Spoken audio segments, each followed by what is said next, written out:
We're here at Poly High School. The Poly Parrots are practicing right behind me, and they have a lot of talent this season. Got to watch out for them. We got a new segment, by the way. Going to explain it right now. It's called the Best of the Rest in Poly.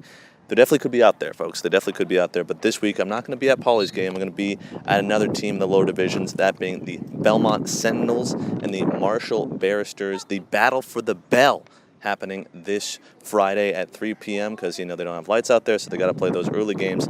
So Belmont taking on Marshall. It's a rivalry game, and the past 14 contests, it's been all Marshall. Interestingly enough, they won 10 in a row, and then they lost 3 in a row. Belmont got the upper hand 3 times, and then last year, of course, was a win for Marshall. They turned the tide.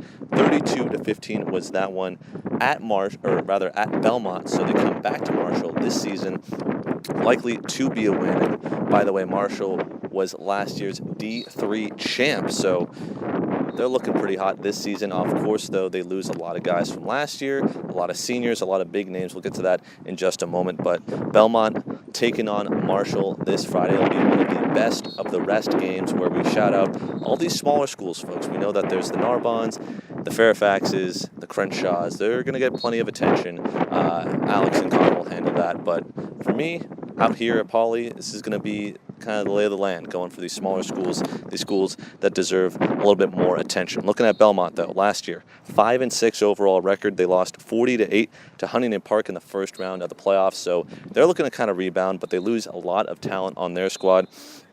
As I mentioned, Marshall, they went 11-3 last year. Also 11-3, as I said, all-time against Belmont in the last 14 years. They won 61-26 in the championship game over at Verdugo Hills, so they won the D3 tournament right there. So Marshall, they're coming in with a ring on their hand, but you got to wonder this year, without their senior help, are they going to do it again? That is the big question. They lose basically their entire team. No Chris Pareda, no Rainy Regal, Daniel Soto, Johnny Hernandez, guys on offense that are going to be missed for sure for Marshall. Belmont in a similar situation. They lose a lot of their guys, including 2,000-yard rusher Isaiah Chapman. New names, new potential game. Looking at Isaiah Chapman's season last season, it was probably one of the best in Belmont history, and now they're going to look to replace him on that Sentinel squad.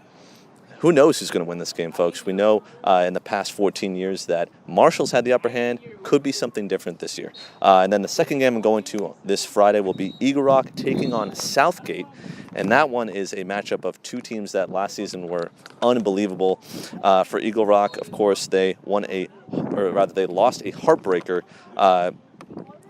55-54 to Cleveland, the eventual champ, of course, in that playoff bracket. And they were unbelievable last year. Just 13-2 was their record. They only lost twice. Just goes to show you how good that team was last year for The Rock. Davey Stone, unfortunately, not going to be there this year. His 39 touchdowns will be missed through the air. But look out for a couple guys, Nathan Corrales as well as Rayford Turner. They're going to turn up the heat offensively. On defense, Ryan Valdez looks to improve in his senior season. Last year, he had 66 tackles and 12 of them for loss. So watch out for Valdez, but same thing. A lot of these teams in the city section, they had a lot of seniors last year. This year, they're going to have a lot of guys who are sophomores, guys who are juniors now, looking to step up and play varsity ball. For Southgate, Andrew Gallegos looks to be the starting quarterback this year after Ernie Arcia moves on due to graduation. Arcia, we mentioned him a lot in the podcast last year, almost every single week it seemed, because he just put up unbelievable numbers throwing the football and rushing the football. Southgate last year, as we mentioned, they were unbelievable. 9-4 was their overall record, but they unfortunately lost 41-7 in the D1 semis to Dorsey, and San Fernando ended up winning that one. As you guys all know about it, San Fernando, we've covered them extensively in the podcast as well as other videos.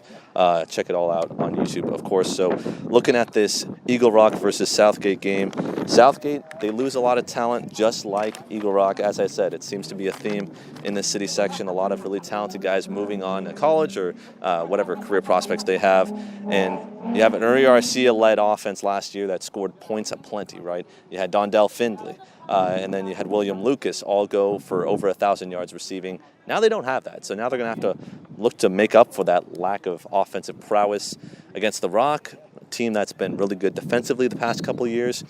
Could really be anybody's game, but if we have to pick both of them, I'm going to have to go with the Rock because it's at Eagle Rock, and then for that Belmont-Marshall game, I'm going to have to go with Marshall just because of the way this rivalry has gone the past couple of years. Obviously, Belmont won 3 straight, but I think Marshall, with that home field advantage, they're going to win that one. And that's been the best of the rest segment here from Poly High School.